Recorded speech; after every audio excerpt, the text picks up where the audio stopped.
to tell him that many of his own backbenchers are pretty unimpressed with how it's going.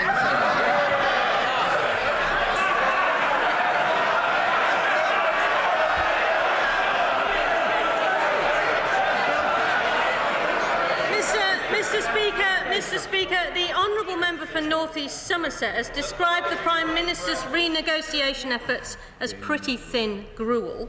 The honourable member for Harwich and North Essex has called them lame and trivial. And yesterday, the honourable member for Richmond Park told the press gallery that they were not all that impressive.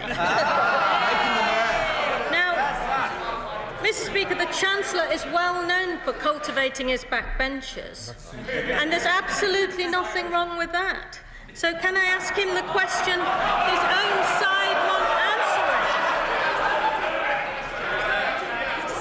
answering? Given that the Prime Minister has pre-resigned, does he really aspire to be Britain's first post-EU Prime Minister? I'm not sure I'd be quoting the views of backbenchers if I was speaking for the Labour Party at the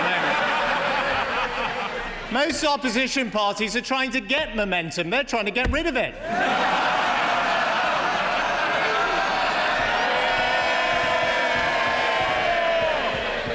We are fighting for a good deal for Britain in Europe. We're fighting to make the European economy more competitive to everyone, and we're fighting to make sure that Britain gets a fair deal as a country that is not in the euro from the Eurozone. That's what we're fighting for. But in the end, this will be something we put to the people of Britain in a referendum.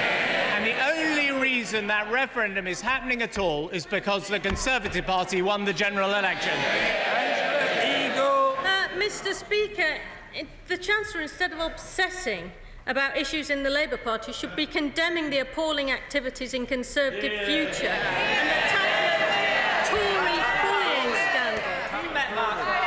Now, I notice he didn't answer the question about his own prime ministerial activities. He might be worried about somebody a few places down him on the bench. I'm not sure.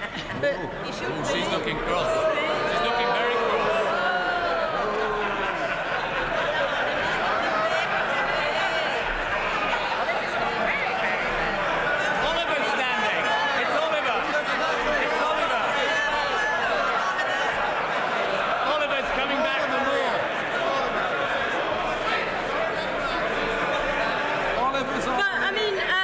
Speaker, she knows who she is.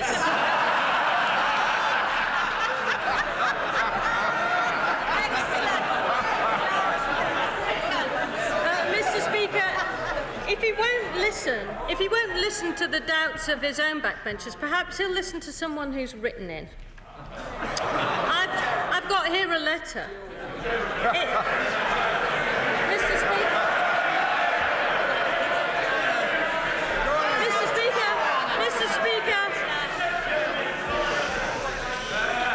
It's from Donald of Brussels.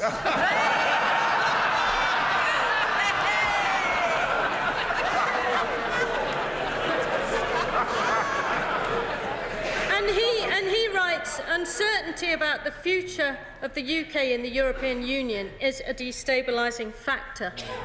He's right, isn't he?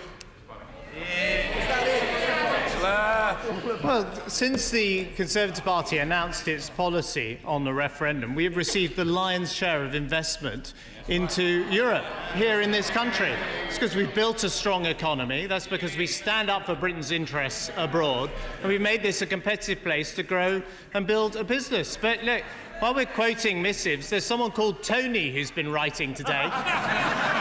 Happens to be the most successful Labour leader in history, and he is describing the Labour Party as a complete tragedy at the moment. Can I suggest that she asks some serious questions about the health service, the economy, about social care? She can ask any of these questions. She's got one more question. Let's hear it. Mr. Speaker, I prefer this quote from Tony. Just mouth the words 5 more Tory years and you feel your senses and reason repulsed by what they've done to our country.